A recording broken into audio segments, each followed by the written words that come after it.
یوتیوبر کیه؟ یعنی چی یه نفر یوتیوبر شده؟ باید حتما آدم خاصی باشی که یوتیوبر باشی؟ باید خیلی معروف باشی که بتونی یوتیوبر باشی؟ یا نه یه چیز دیگه است؟ توی این ویدیو دقیقاً میخوایم راجع به این صحبت بکنیم و بدونیم یوتیوبر به کی میگن.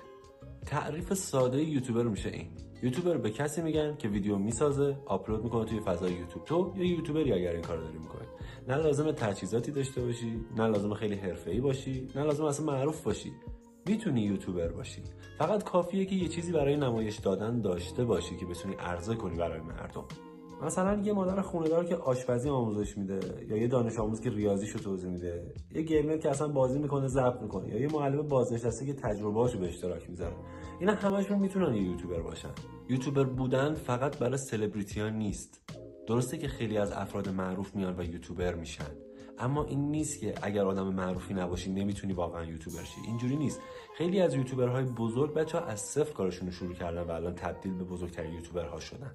پس شما هم میتونید. تنها چیزی که لازمه پشتکار و کنجکاوی خودتونه به ادامه دادن و تحقیق کردن. چون یوتیوب به محتواتون اهمیت میده. کاری نداره چه شکل و قیافه‌ای دارید، چه مدلی هستید، یا چه جوری صحبت میکنید، چه لهجه‌ای دارید.